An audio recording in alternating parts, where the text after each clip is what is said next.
갈라디아서 6장 16절에서부터 23절까지의 말씀입니다.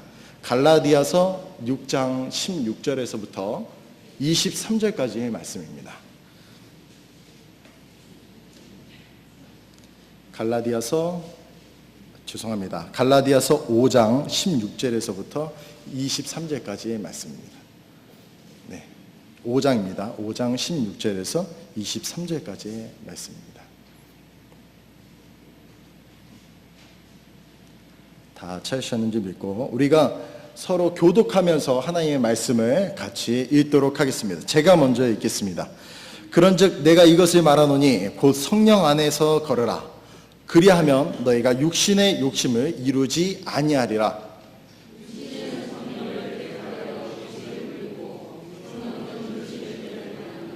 이 둘이 서로 반대가 되므로 너희가 원하는 것들을 너희가 능히 하지 못하느냐. 그러나 너희가 성령의 인도를 받으면 율법 아래 있지 아니하니라. 이제 율법은 이것이 곧 간음과 음행과 부정과 세욕과 우상 숭배와 마술과 증오와 불화와 경쟁과 진노와 다툼과 폭동과 이단 당팍과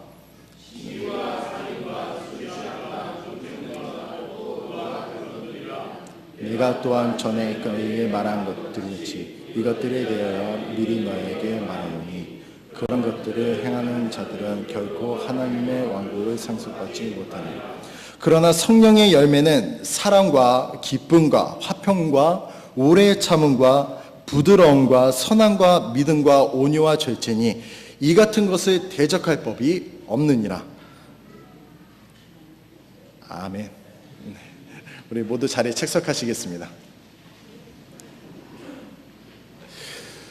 오늘 말씀의 제목은요, 미련한 사랑을 택하시겠습니까? 라는 제목의 말씀입니다. 미련한 사랑을 택하시겠습니까?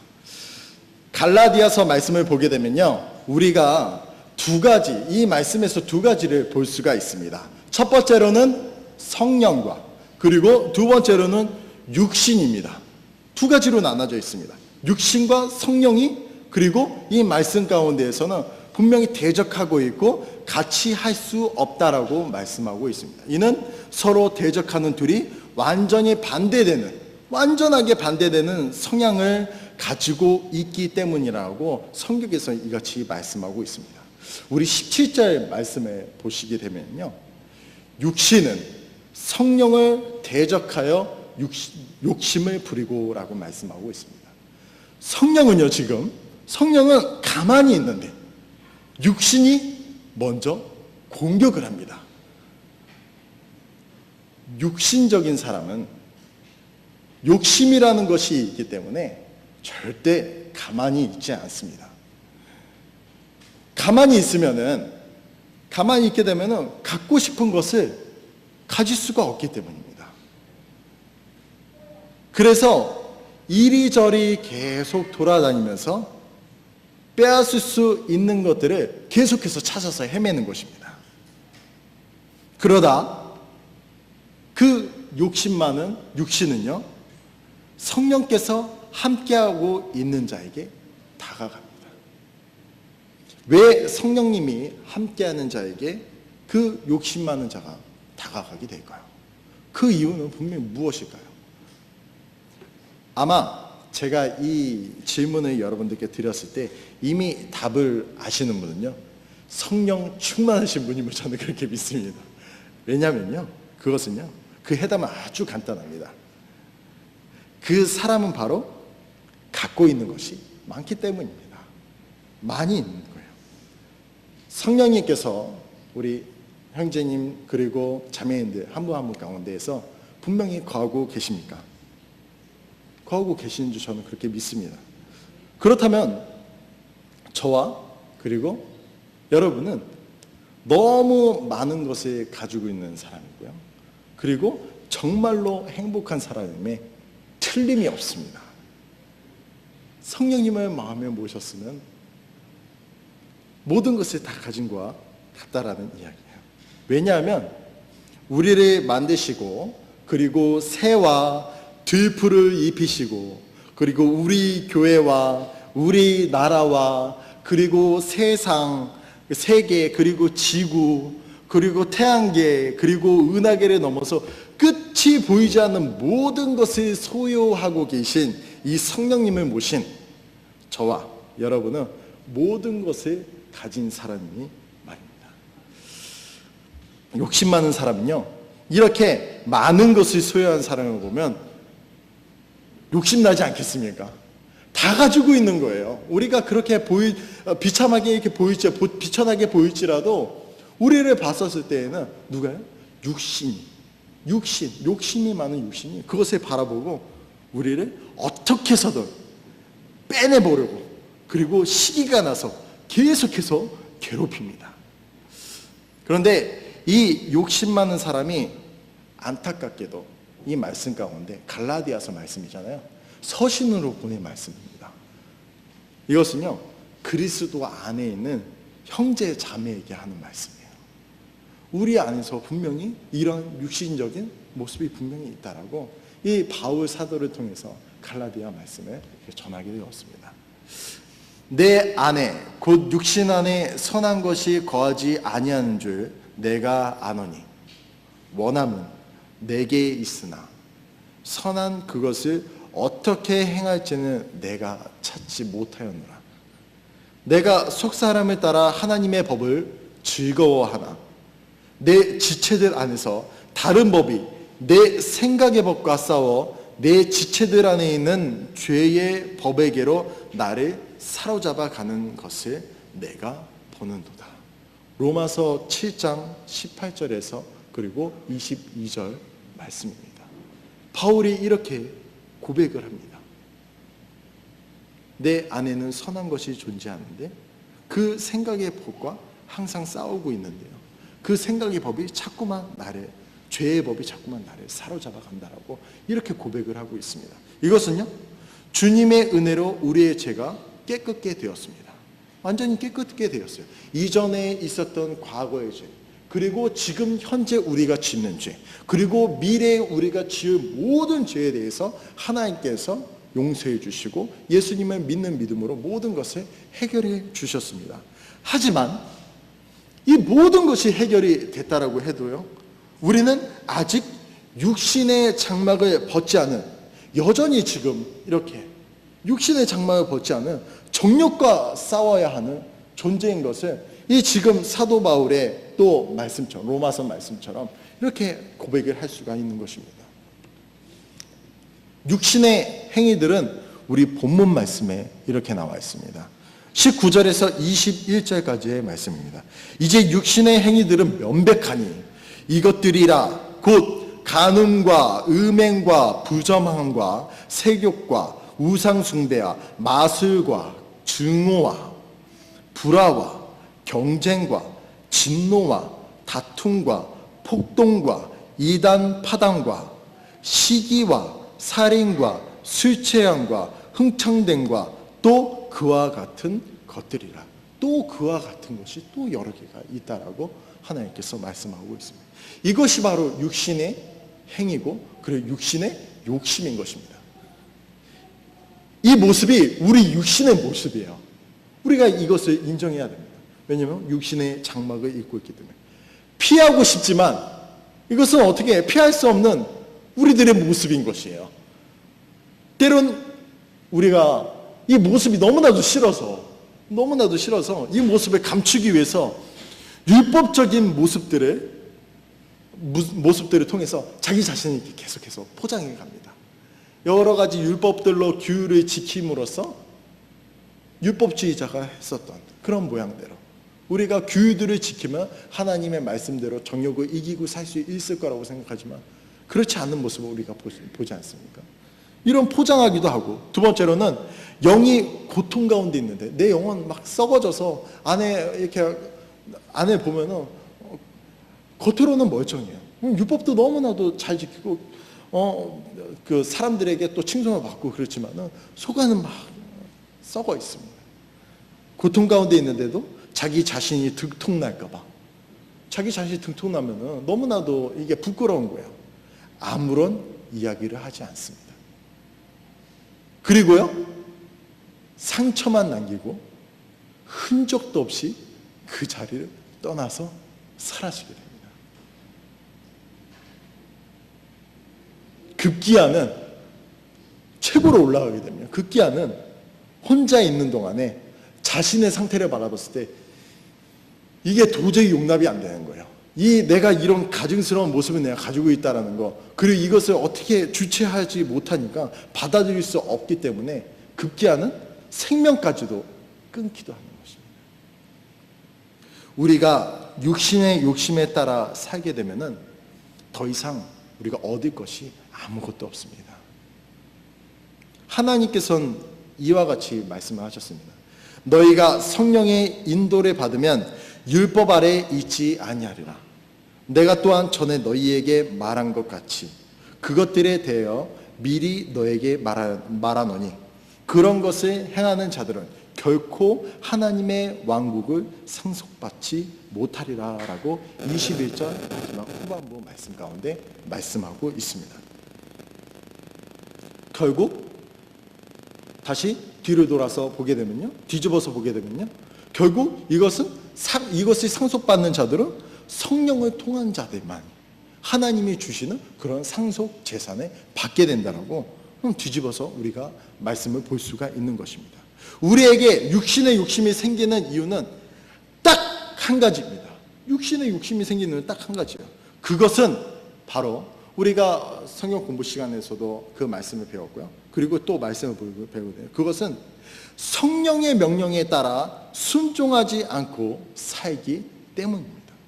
성령님께서 무엇이라 말씀하시는지 또 알 수도 없어요. 어떤 이야기인지도 모릅니다. 어떤 것을 지켜야 할지 알지 못한다라고 또 바울도 이렇게 이야기를 했지 않습니까?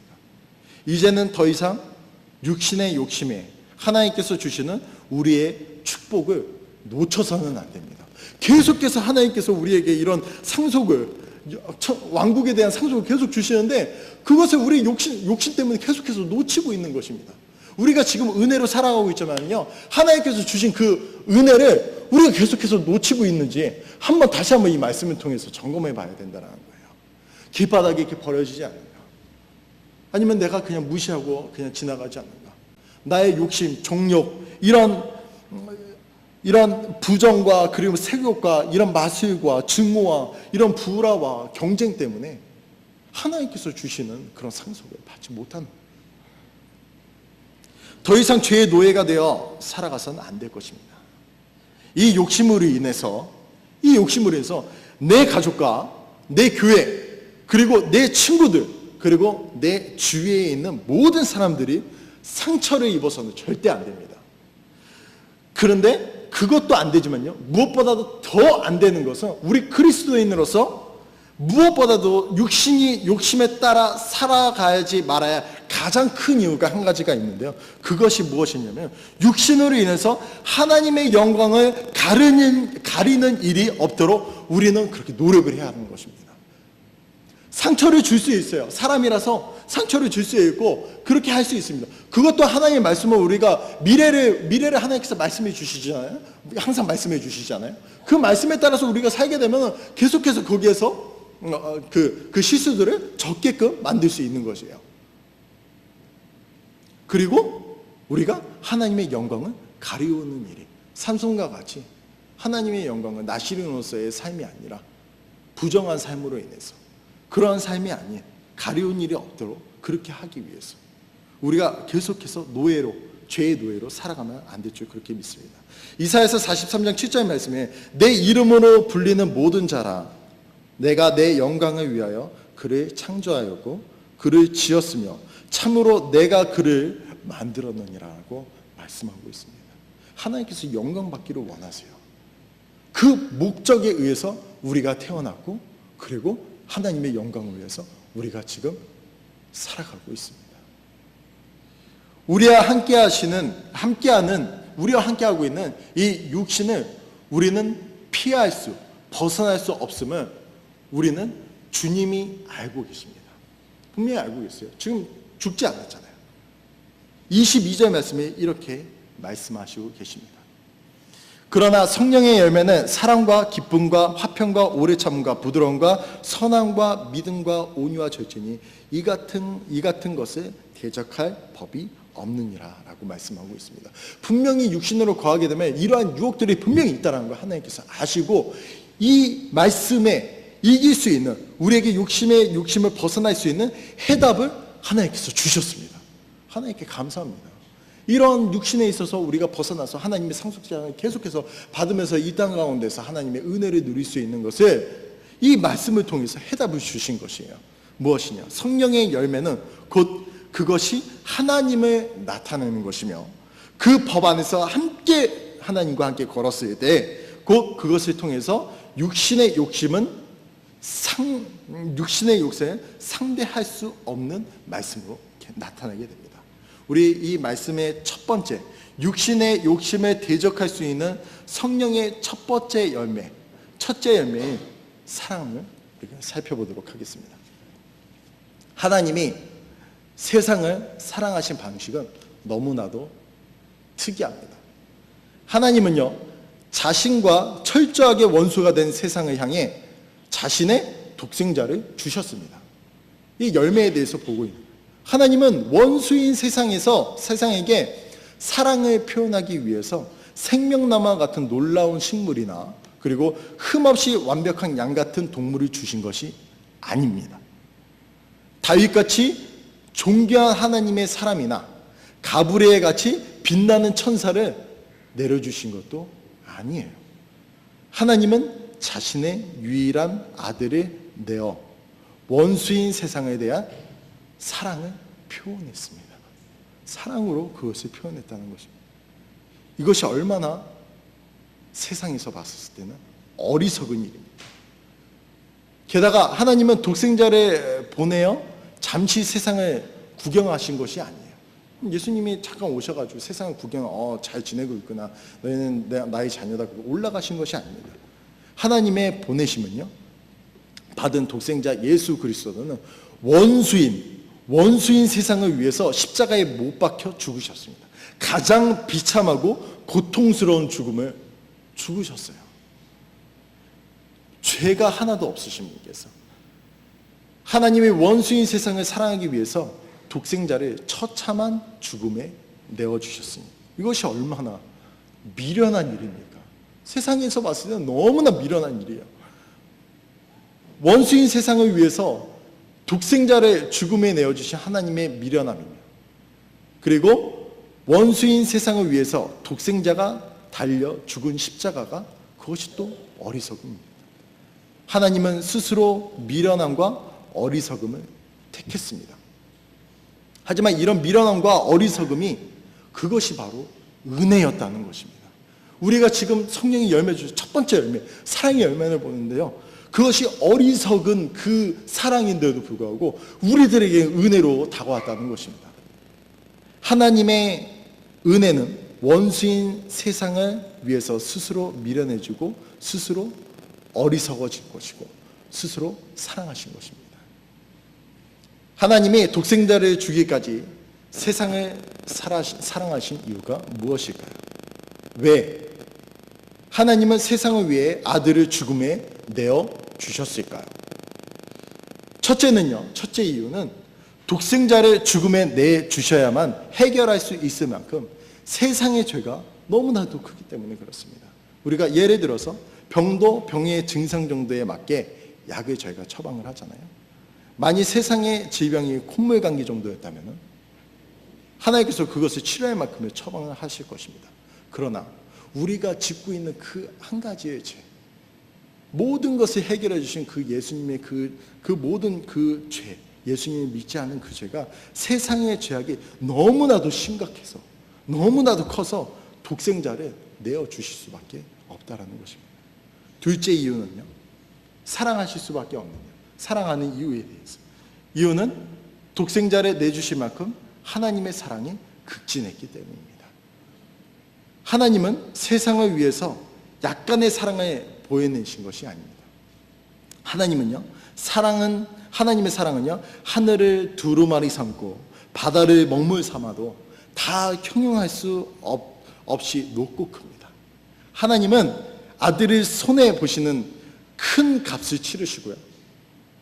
우리는 값없이 영생을 얻은 이득을 보았습니다. 이 말씀을 우리가 통해서 보았을 때에도요.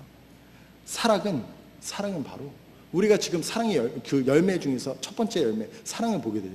이 사랑은요, 그냥 받는 사랑이 아닌 하나님께서 원하시는 사랑은 바로 내어주는 사랑, 이득이 아닌 베푸는 사랑은 이야기를 합니다. 우리가 마태복음 5장 39절에서부터 44절 말씀을 한번 다 같이 보도록 하겠습니다. 마태복음 5장 39절에서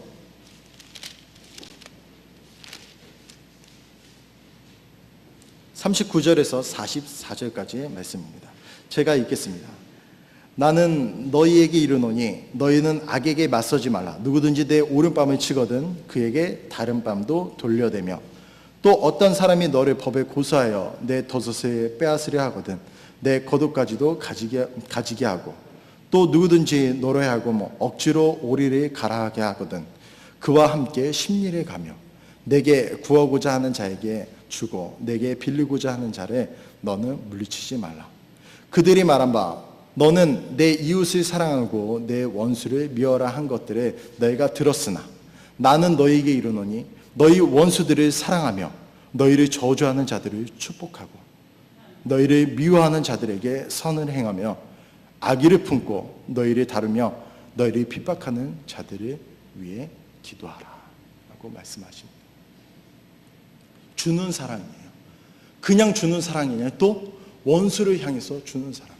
이런 사랑을 하나님께서 바라고 계십니다. 가장 큰 사랑은요, 주님을 나타내는 그 사랑입니다. 우리가 마지막 그 첫 번째 열매로 우리가 첫 번째는 그 사랑을 분명하게 베푸는 것이 그 사랑이라고 말씀을 드렸고, 동일하게 원수를 사랑하는 것, 동일하게 닮아가는 삶을 제가 말씀을 드렸습니다. 마지막으로 가장 큰 사랑은 주님을 나타내는 그러한 사랑입니다. 한번 주님의 나타내는 그런 사랑을 고린도전서 1장 21절의 말씀 가운데 우리 보도록 하겠습니다. 고린도전서 1장 21절 말씀입니다.